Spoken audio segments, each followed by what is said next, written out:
आत्मा साक्षी हो रही है ना। कई बार मन ही मन को साक्षी होकर देख रहा होता है। तो पहले तो ये समझना है मन और आत्मा में कैसे अंतर कर पाएँ कि साक्षी हो कौन रहा है ना? क्योंकि मन का काम है या मन अभी तमो प्रधानता के इफ़ेक्ट में है, उसकी इन्फ्लुएंस में है। तो जब भी हमारे पार्ट में कमज़ोर संकल्प इमर्ज होते हैं, तो वो मन है। और आत्मा का आप कैसे पता कर पाओ कि ये आत्मा साक्षी हो रही है? क्योंकि आत्मा हमेशा अपने बहुत ऊँची अवस्था में रहती है। जो पॉज़िटिविटी की जो बेहद है ना, जो हम कह सकते हैं जिसकी लिमिट जब हम अपनी लिमिट को पॉजिटिविटी की तरफ ले जाते हैं, तब हम कह सकते हैं कि हाँ, ये आत्मा की स्थिति है। तो हमें क्या स्टेप्स लेने हैं आत्माभिमानी होने के लिए? स्टेप्स तो एज़ सच यही ज्ञान जब हमें मिल गया है कि आत्मा का सत्य जो है, उसी में हमको स्थित होना है, तो हर सेकंड हमें ये ध्यान रखना है कि जो एक एक सीन टिक-टिक करके बीत रहा है, उस सीन में मेरे द्वारा या उस सीन में अगर मैं हूँ या अगर मैं नहीं भी हूँ, लेकिन कोई सीन आया है सामने, कोई घटना घटी है कहीं पर भी और उसकी बात मेरे सामने आई है, तो मैं उसमें अपनी स्थिति को देखूँ। मेरी स्थिति में क्या असर पड़ रहा है? अगर मेरी स्थिति में ऐसे इम्प्रेशंस आ रहे हैं जो आत्मा के सत्य से मुझे दूर ले जा रहे हैं, तो मुझे वहाँ पर उसको करेक्ट करना है। करेक्ट कैसे करेंगे? करेक्ट करेंगे आत्म अभिमानी होकर, आत्मा के सत्य में टिक कर। जैसे एग्ज़ाम्पल अ, अभी मेरे लौकिक में किसी एक अ, लौकिक रिश्ते में थोड़ा-सा कभी-कभी ऐसे हो जाता है कि हम लोग बचपन की बातें जब करते हैं तो कुछ थोड़ा-सा तनाव ऐसे आ जाता है लौकिक पार्ट का। तो अभी मैंने फिर से वो कल एक परिस्थिति आई जिसमें वो पार्ट फिर से आया और उसमें ऐसे कई बार हो चुका है कि जैसे ही वो पार्ट या वो बातें शुरू होती हैं, वो सीन आता है, तो थोड़ा तनाव आ जाता था। और ज्ञान लेने के बाद भी कितना भी कोशिश करो बट वो खींचातानी खत्म नहीं हो रही थी, वो एक ईगो माइंड वहाँ पर समाप्त नहीं हो रहा था या कर भी लेते थे तो अंदर से घुटते रहते थे। लेकिन कल एक यही परिस्थिति जब फिर से आई, तो मन में जैसे ही ये भावना आई, थोड़ी-सी ऑपोज़िट क्योंकि आत्मा का सत्य नहीं है, माना थोड़ा-सा गुस्सा या थोड़ा-सा फिर से वही बात कि रिपीट हो रही है, ये बात कब तक चलेगी, ऐसे करके कुछ थॉट्स जैसे ही आए तो तुरंत आत्मा ने उसको अब की बार पकड़ा, कि तुम ये जो भी सोच रही हो ये आत्मा का सत्य नहीं है, ना उसका सत्य है ना मेरा सत्य है।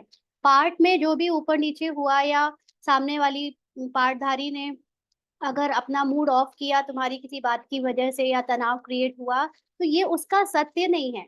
उसका सत्य भी वही है, वो प्रेम स्वरूप, वो ज्ञान स्वरूप, लेकिन अभी पार्ट में उसको ऐसे बजाना है और ये बार-बार सीन क्यों रिपीट हो रहा है?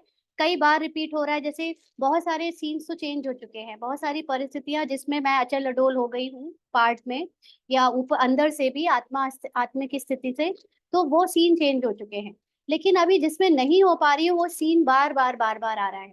तो यहाँ पर यही चेकिंग करनी है कि कोई सीन बार-बार आकर अगर मेरी स्थिति में अवरोध करने की कोशिश कर रहा है, इसका मतलब है कि मैंने अभी उस स्थिति को, उस परिस्थिति को सही नज़रिए से देखना शुरू नहीं किया है। उसमें मैं बार-बार देह भान में या जो मन वश होकर, जो तमोप्रधान मन है, उसके वश होकर बह जाती हूँ। और कल ये पहली बार पकड़ में आया कि उस आत्मा को जब देखा कि वो आत्मा फिर से वैसे ही बिहेव कर रही थी जैसे पहले भी कर रही थी, लेकिन कल बहुत प्यार आया। कल उस आत्मा के प्रति नफ़रत नहीं आई पहली बार।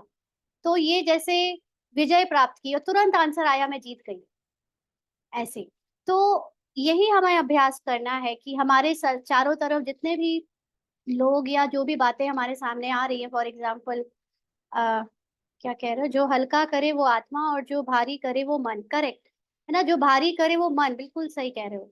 तो हमें बस यही चेकिंग करनी है, कहने को तो कुछ नहीं करना लेकिन सच में करना बहुत कुछ है और अब एक्चुअली में करना है।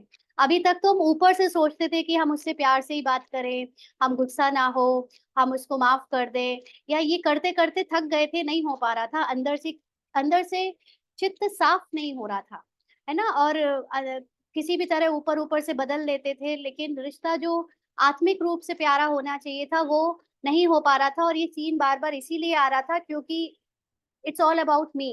वो तो ज्ञान में नहीं है, उसको सफाई नहीं करनी है ना? यहाँ पर सफाई करने वाले पार्ट मेरा है, तो मुझे ये सीन इसलिए दिखा रहा है कि देखो तुम अभी भी गलत सोच रही हो।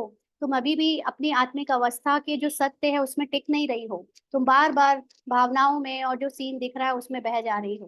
तो इस तरह से हर सीन, हर समय, हर परिस्थिति या व्यक्ति जो भी हमारे सामने है, उसके बिहेवियर को या उसको देखते हुए हमें अपने चित्त को चेक करना है कि मैं आत्मा के सत्य की तरफ जा रही हूँ या उल्टा सोच रही हूँ, है ना? जितने भी बार हमें किसी के प्रति नफ़रत आई, द्वेष आया, ईर्ष्या आई या ऐसे नेगेटिव ट्रेट्स आए, वो सब मन के थे। और आत्मा के जब भी आएँगे तो वो हमेशा बहुत श्रेष्ठ, ऊँचे होंगे और हमारी बहुत सुपर उसमें स्थिति होगी। तो बस ये जानबूझकर चेक करते रहना और चेंज करते रहना है। ये कैसे होगा और नेचुरली होना चाहिए क्योंकि अ, इसको भी हम हमेशा अटेंशन रखकर इसलिए नहीं कर पाते क्योंकि बाबा की या अपनी आत्मिक अवस्था में नहीं टिकते हैं। तो जितना ये अभ्यास करते जाएँगे तो नेचुरली ये अभ्यास हो जाएगा और एक समय ऐसा आएगा कि सारे दुनिया की सारी आत्माएँ आपको अपने जैसी लगेंगी, किसी के प्रति कोई आक्रोश नहीं, किसी का कोई व्यवहार अंतर नहीं लगेगा, आपको सब अपने जैसे लगेंगे और सबके प्रति अथाह प्यार बरसेगा।